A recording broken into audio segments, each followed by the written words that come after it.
Olá pessoal, eu me chamo Caroline Argolo, sejam bem-vindos para mais uma aula de Direito Administrativo e hoje o nosso tema é intervenção do Estado na propriedade privada. A gente está seguindo aqui com o nosso cronograma e hoje vamos tratar desse tema de intervenção do Estado na propriedade privada, um tema extremamente importante, um tema que cai bastante em concurso. Então a gente vai fazer hoje aqui um recorte, vamos focar naquilo que efetivamente é cobrado nas questões de concurso acerca do tema.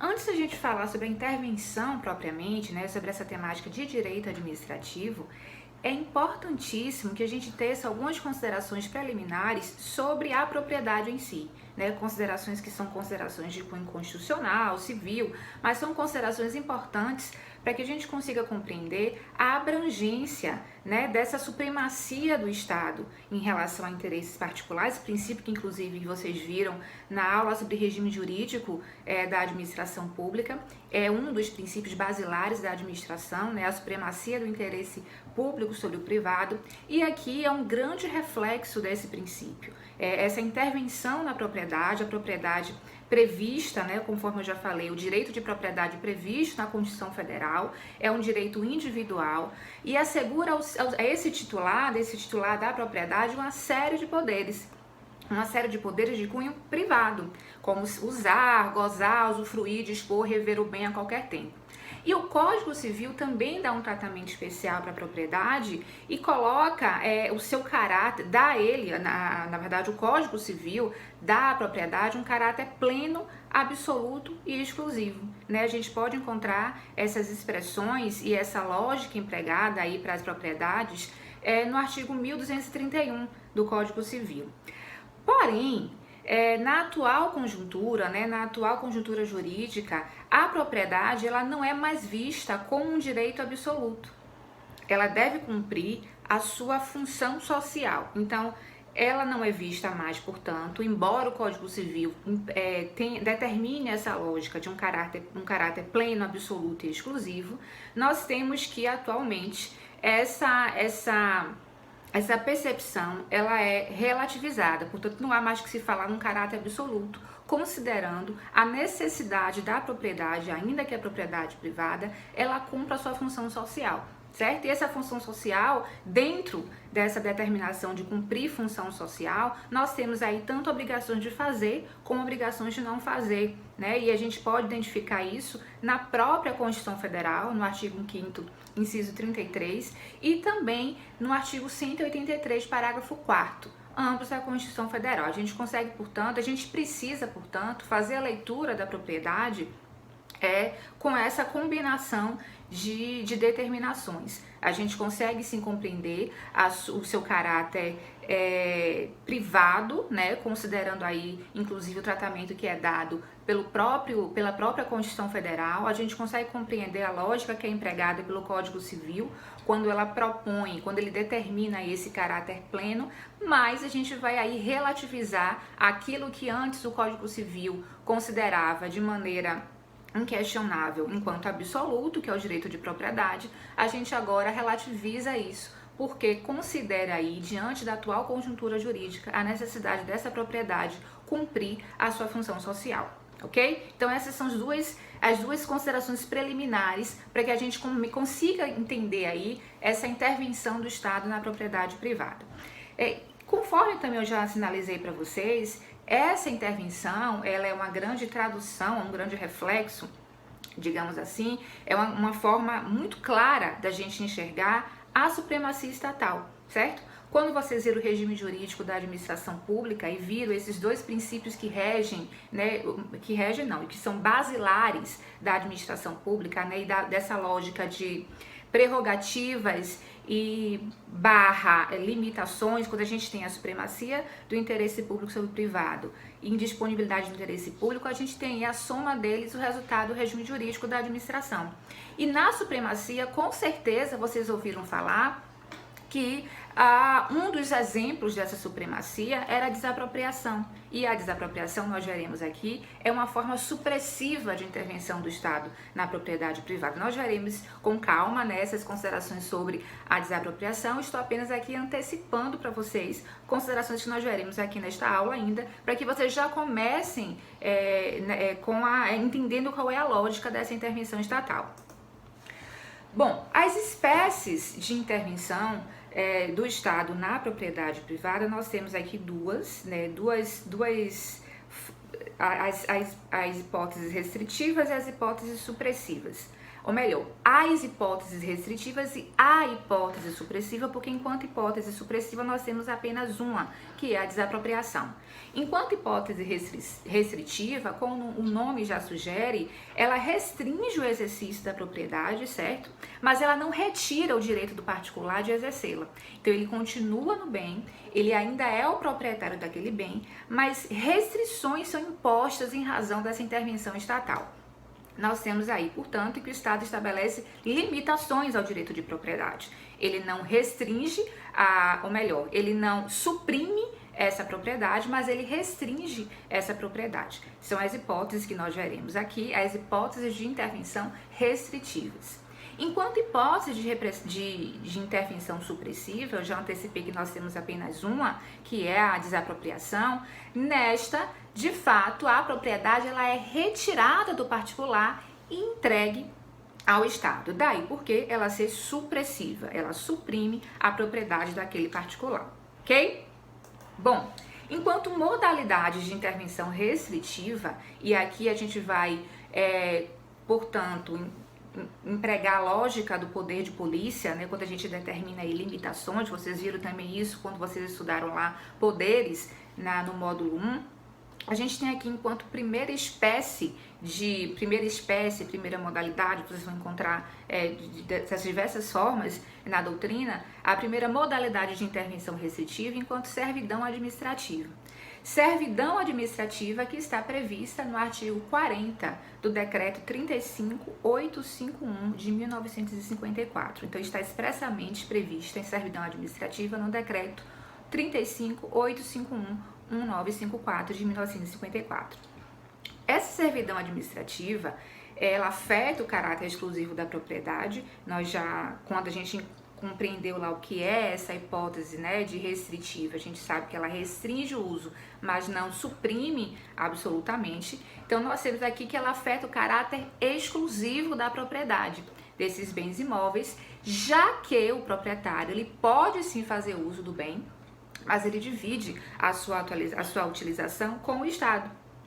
Há um impedimento do uso do bem por parte do proprietário. Se houver esse impedimento, a gente estaria aí diante de uma desapropriação indireta, né? O Estado fazendo uso, chamando de uma servidão administrativa, dizendo que não vai suprimir essa propriedade, mas de alguma forma há essa restrição, há esse impedimento do uso, nós estaríamos aí diante de uma desapropriação indireta.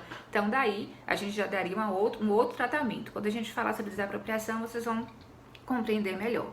Mas no que diz respeito à servidão administrativa, ela vai afetar sim um caráter exclusivo deste uso, porque ele vai dividir essa utilização com o Estado, mas não pode de forma alguma afetar impedir o uso por parte do particular.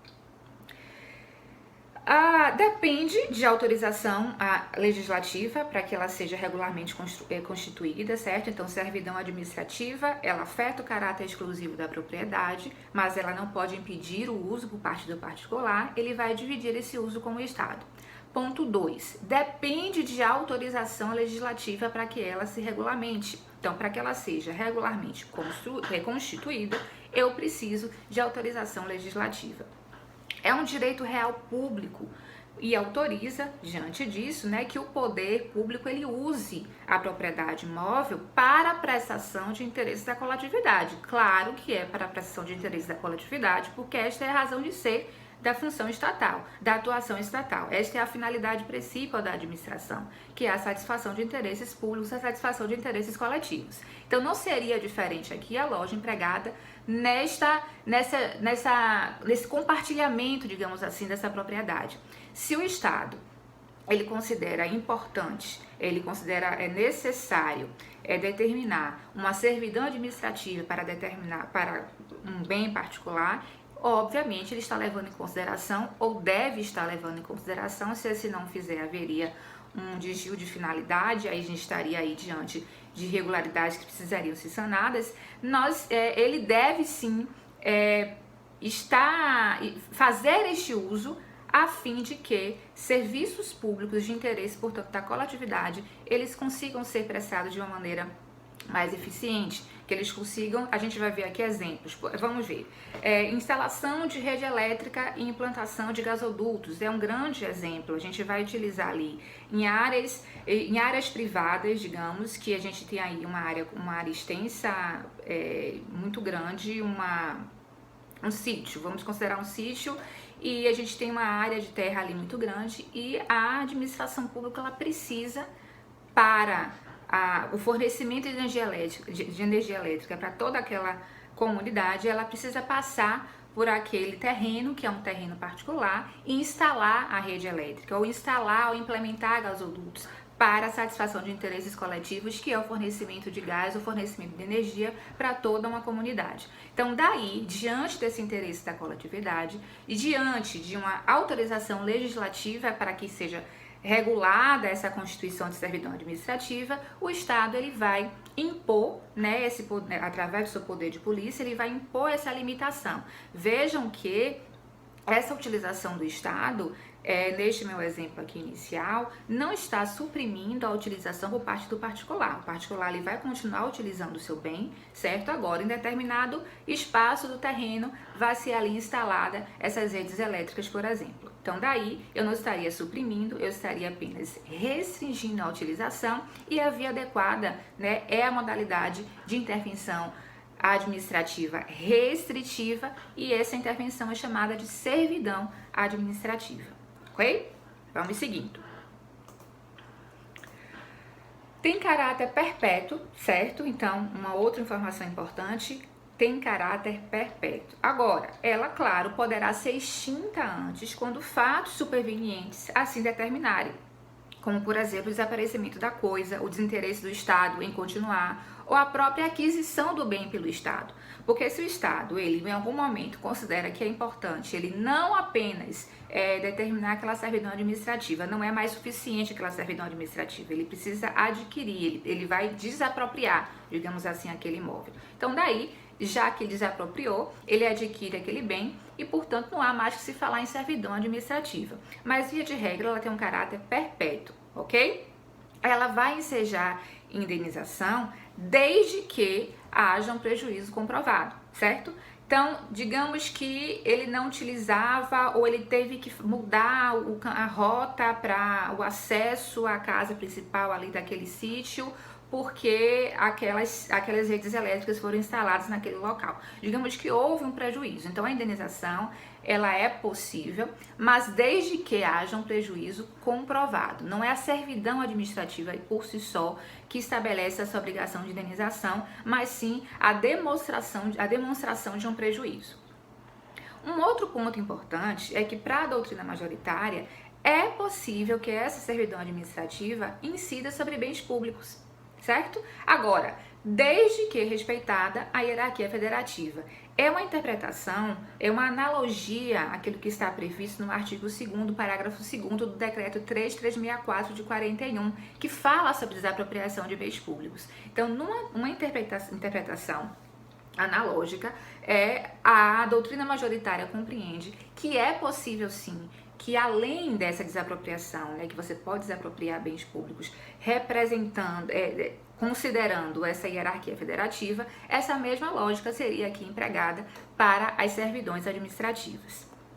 ela pode ser instituída através de lei específica, acordo ou sentença judicial e ressalvada as hipóteses de instituição através de lei, uma vez que ela seja realizada, portanto, através de acordo ou sentença judicial, ela deve ser feita mediante registro no cartório de registro de imóveis, porque deve estar lá averbado naquele imóvel que ele tem essa restrição, né? Ele serve ao Estado através, portanto, dessa intervenção restritiva, que é a servidão administrativa, deve estar ali registrado em cartório, ok? E as partes, quando celebram um acordo, elas vão celebrar esse acordo também através de escritura pública. Já que eu estou falando de intervenção em propriedade, veja aí a importância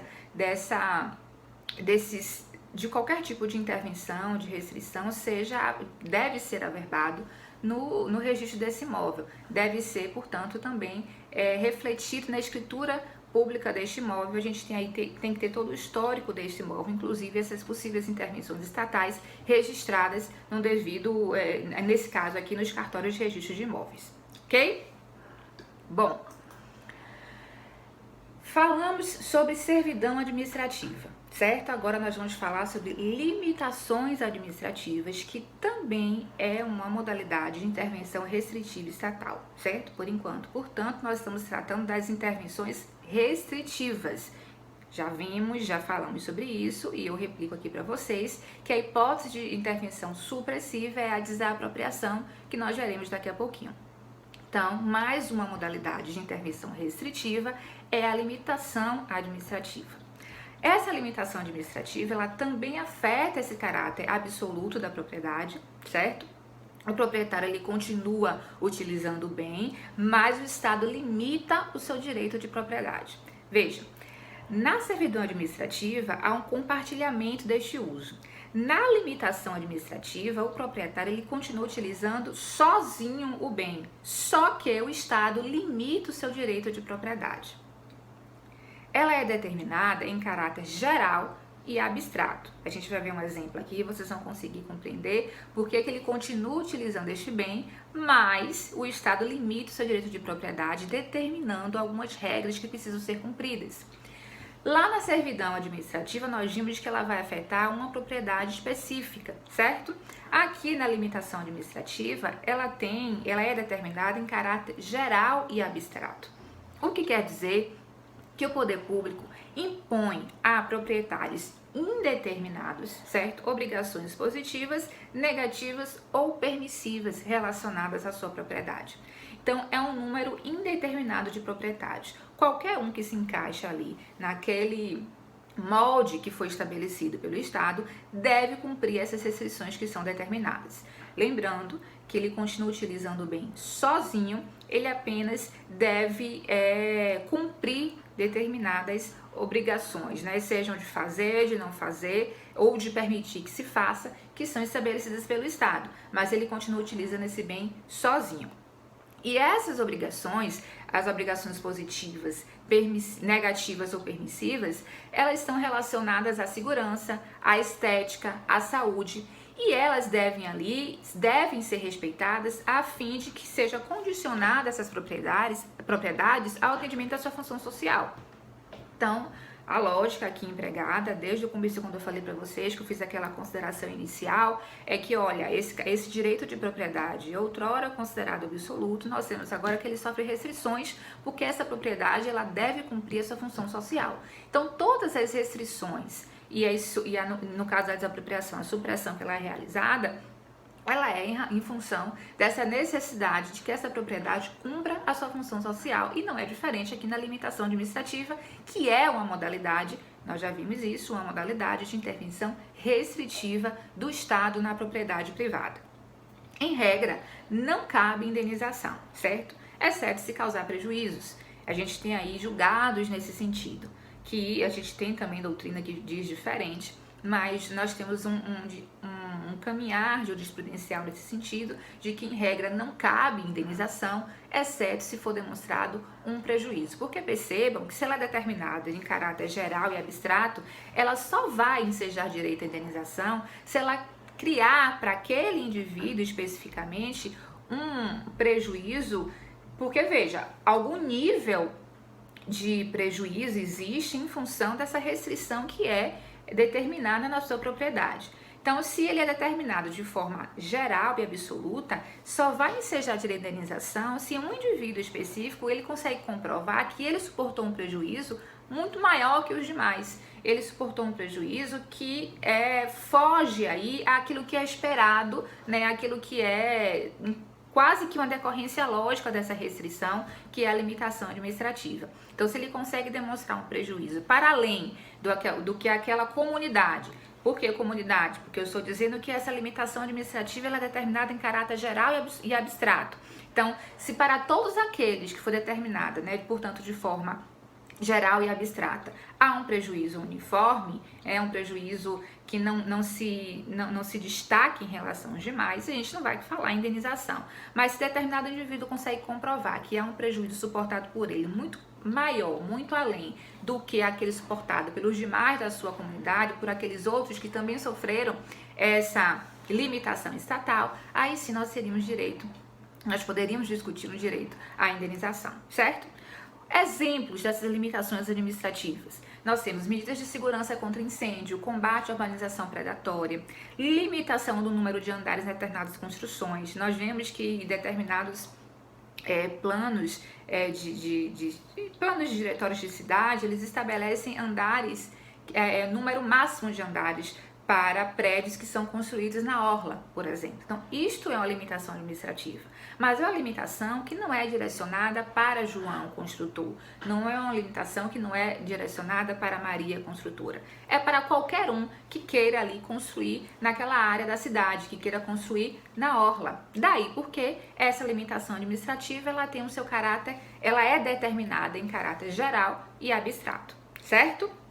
Bom, um outro ponto importante é que nas situações onde a gente também fez essa consideração lá em relação à servidão administrativa e aqui não é diferente, a pretexto de instituir uma limitação administrativa, o ente estatal, na verdade, torna impossível a utilização daquele bem pelo proprietário. Veja que se ele torna impossível, ele torna impossível a utilização daquele bem, ele não está restringindo a sua utilização, ele está suprimindo a utilização por parte do proprietário.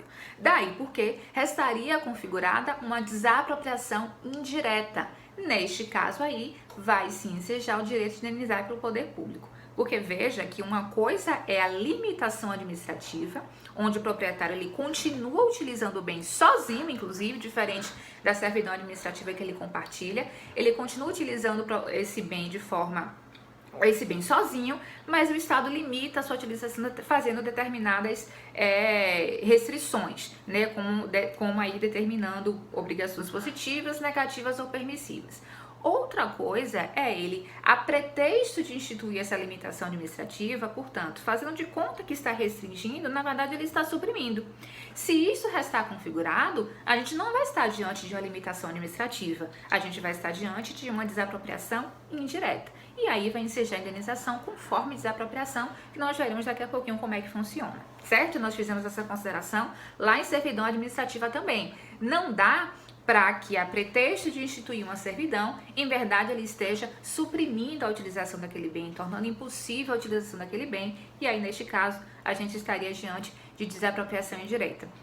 Tem alguns julgados importantes nesse sentido, e aí anotem, por favor, eu vou mandar depois para vocês o material, certo? Que eu não tive como compartilhar aqui nesta aula, por conta de questões técnicas, mas eu vou mandar para vocês o material, e o julgado é o 752813 de 2006, ele tem aí importantes considerações sobre essa desapropriação indireta que por vezes o Estado provoca, certo? Vamos seguindo. Já o artigo 25 da Lei 10.257 de 2001, que é o Estatuto das Cidades, ele fala sobre o direito, esse artigo específico, né? O Estatuto ele trata sobre questões diversas, mas assim, a gente nesse artigo específico, no artigo 25, ele fala sobre o direito de preempção pública, direito de preempção pública, não perempção, preempção pública, certo? O que é esse direito de preempção? O município, ele pode declarar áreas de preempção pelo prazo máximo de 5 anos. E se ele o fizer, quem quer que seja o proprietário daquela área, uma vez resolva alienar o bem, ele deve dar o direito de preferência ao município. Isto é o direito de preempção pública, é o direito de preferência no município. É um direito que ele tem, uma vez que ele informe, ele deve informar o município se seu interesse em alienar, e o município ele tem até 30 dias para se manifestar. Se ele não se manifesta, a gente tem aí a presunção de recusa dele para a aquisição daquele imóvel. Então, repetindo, o Estatuto das Cidades, no seu artigo 25, prevê o direito de preempção pública. Esse direito de preempção é um direito de preferência do município de adquirir determinados imóveis. Quais imóveis? Ele pode declarar determinadas áreas da cidade como áreas de preempção pelo prazo máximo de 5 anos. Portanto, quem quer que seja, vejam que eu estou falando, portanto, de uma limitação, que é a limitação administrativa, porque é um caráter geral e abstrato. Quem quer que seja que tenha um imóvel ali naquela área específica, uma vez tenha a intenção de alienar, deve primeiro informar ao município e dar a ele esse direito de preferência na aquisição. Se ele não se manifesta em até 30 dias, entende-se que presume-se, portanto, que ele recusou esse seu direito e aí o particular ele pode alienar a quem ele queira. Mas se o particular ele desrespeita esse direito de preempção, o poder público ele pode anular, veja que é um poder-dever, né? A gente sabe que a lógica da administração pública é o poder-dever. Mas aqui por que pode? Porque pode ser que naquela circunstância específica o município perceba que não há um interesse propriamente. Então, ele pode anular a venda e adquirir o imóvel. Aí essa aquisição do imóvel, ou pelo valor que ele foi vendido, ou pelo valor venal que consta lá no IPTU, o que for menor, ok? Então, o município, uma vez que esse particular ele desrespeita esse direito de preempção, o município querendo, ele pode, querendo, sempre na lógica da administração pública, né? Uma vez que haja interesse público para tanto, ele pode anular esta venda e adquirir. Agora ele vai adquirir ou pelo valor que foi efetivamente vendido, aquela venda que foi anulada, ou pelo valor que consta no IPTU, aquele valor venal que consta lá informado no IPTU, aquele valor que for menor. Para a nova declaração, o município deve respeitar o período de carência de 1 ano. Para uma nova declaração, né, de preempção, o município deve respeitar o prazo de carência de um ano. Então, ele pode estabelecer ali para determinada área aquele prazo máximo de 5 anos e para uma nova declaração deve-se respeitar o período de carência de 1 ano, certo? Bom, falamos sobre servidão administrativa, falamos sobre limitação administrativa e agora vamos falar sobre tombamento. O tombamento é uma forma de intervenção na qual o poder público protege o meio ambiente no que diz respeito a seus aspectos de patrimônio histórico, artístico e cultural. Então veja que aqui a situação é tudo em razão da função social, claro, mas aqui a gente já tem uma ampliação, digamos assim, dessa intenção estatal, que é uma proteção do patrimônio, uma proteção do patrimônio histórico, artístico e cultural. E esta proteção é feita com o objetivo de preservar a memória nacional. Daí porque a gente tem determinados bens, imóveis, enfim, que são tombados, certo? E vocês com certeza já visitaram ou conhecem algum imóvel que é tombado na cidade de vocês e foi tombado. A gente vai ver aqui quais são as regrinhas desse tombamento, o que é que precisa ser feito para esse bem ele ser tombado, mas a gente já parte aqui da lógica que essa intervenção restritiva, é mais uma hipótese de intervenção restritiva, ela é feita pelo poder público com a intenção de proteger o meio ambiente no que diz respeito aos seus aspectos do patrimônio histórico, artístico e cultural, certo? A competência para a determinação desse tombamento é concorrente entre os entes federativos, o que quer dizer que eu posso ter um bem tombado pela União, pelo Estado e pelo município ao mesmo tempo.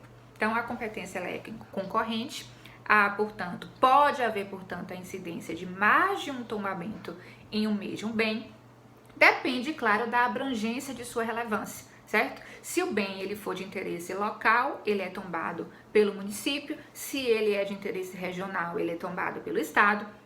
E se ele é de interesse nacional, ele é tombado pela União. Lembrando que pode haver um único bem com o tombamento dessas diversas esferas da administração, desses diversos entes, esferas da administração também, mas esses diversos entes federativos, depende aí da abrangência da sua importância. Que importância em relação aos seus aspectos de patrimônio histórico, artístico e cultural, porque essa é a premissa relacionada ao tombamento, certo? A gente encerra esse primeiro bloco aqui, daqui a pouquinho a gente retorna com mais informações sobre tombamento e para que a gente dê continuidade no nosso tema de intervenção do Estado na propriedade privada, tá bom? Até daqui a pouquinho.